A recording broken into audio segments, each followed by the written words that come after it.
আলাইকুম, সকলেই কেমন আছেন? আলহামদুলিল্লাহ সকলেই ভালো আছেন, সুস্থ আছেন। আজকে সোয়াবিন আলুর রেসিপিটা শেয়ার করব। আশা করছি ভিডিওটা না কেটে পুরোটাই দেখার চেষ্টা করবেন।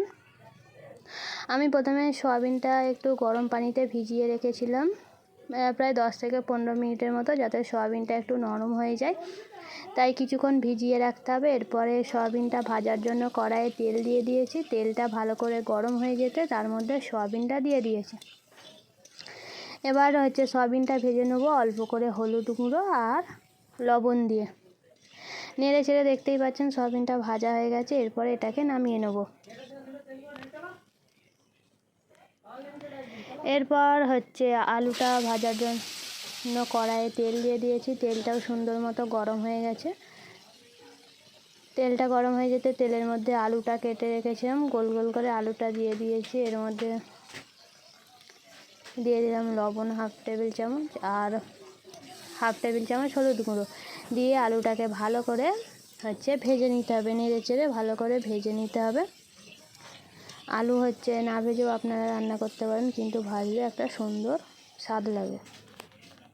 পরে সয়াবিন আলুটা রান্নার জন্য কড়াইয়ে তেল দিয়ে দিয়েছি। এখানে আমি সরিষার তেল ব্যবহার করেছি, আপনারা চাইলে সয়াবিন তেলেও রান্নাটা করতে পারেন। তেলটা সুন্দর মতো গরম হয়ে গেছে। এরপরে এতে দিয়ে দিলাম কালো জিরে আর দিয়ে দিলাম গোটা জিরে।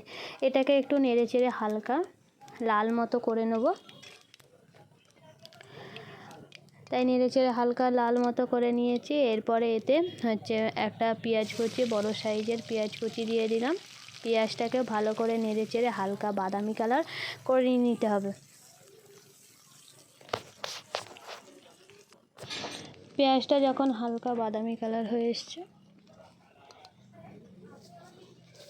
এতে এবার দিয়ে দেবো আদা রসুন বাটা। আদা রসুন বাটা দিয়েও হালকা করে নেড়ে চেড়ে এটাকেও একটু হালকা কালার বাদামি কালার মতো করে নেব। তাই আদা রসুন বাটাটা দিয়েও হালকা করে নেড়ে চেড়ে নিলাম।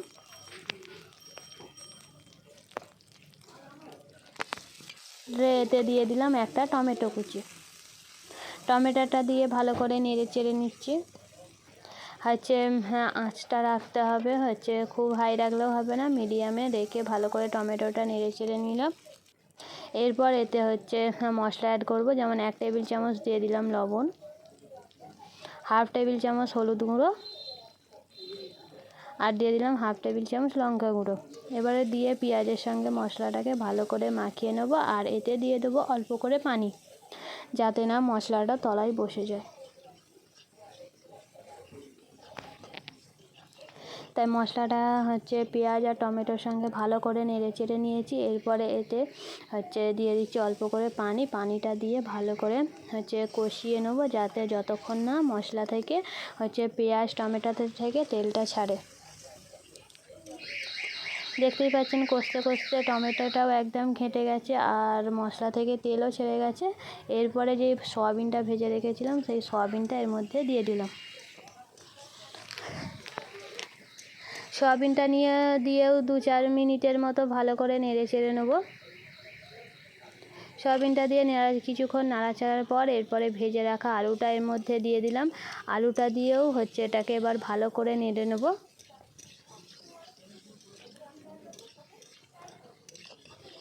আর আমার ভিডিও যদি আপনাদের ভালো লেগে থাকে তাহলে অবশ্যই একটা লাইক করে দেবেন। আর পরের ভিডিও পাওয়ার জন্য চ্যানেলটাকে প্লিজ সাবস্ক্রাইব করে পাশে থাকবেন। এতে যখন সয়াবিন আর আলুটা ভালো করে কষা হয়ে গেছে, এতে অল্প করে পানি দিয়ে দিয়েছি। পানি দিয়ে ভালো করে কষিয়ে নিচ্ছি। মাঝে মাঝে অল্প করে পানি দিয়ে সয়াবিন আর আলুটাকে কষিয়ে নেব। অল্প অল্প পানি দিয়ে 2-4 মিনিট ছাড়া ছাড়া পানিটা যখনই শুকিয়ে যাচ্ছে, এটা অল্প করে পানি দিয়ে ভালো করে কষিয়ে নিয়েছি। দেখতেই পাচ্ছেন অল্প করে পানি দিয়ে কষাতে কষাতে কেমন আলু আর সয়াবিনের কালারটাও চেঞ্জ হয়ে গেছে। এরপরে এতে পরিমাণ অনুযায়ী পানি দিয়ে চাপা দিয়ে রেখে দেবো, যাতে আলু আর আলুটা ভালো করে সেদ্ধ হয়ে যায়। আমি এখানে বেশি পানি দিইনি, অল্প করেই পানি দিয়েছি, একদম আঠালো আঠালো ভাব হয়ে থাকবে। পানিটা দেখতেই পাচ্ছেন পুরো ফুটে গেছে আর এখানে আলুও সেদ্ধ হয়ে গেছে। এরপরে এতে মশলা অ্যাড করব। আলুটা পুরোপুরি সেদ্ধ হয়ে গেছে।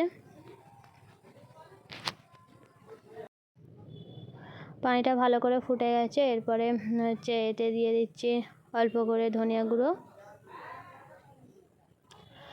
গুঁড়োর পর দিয়ে দিচ্ছি জিরে গুঁড়ো, আর দিয়ে দেবো হচ্ছে অল্প করে গরম মশলা, যাতে একটু সেন্টটাও সুন্দর লাগে আর হচ্ছে স্বাদটাও ভালো লাগে। এরপরে এটাকে নামিয়ে নেবো।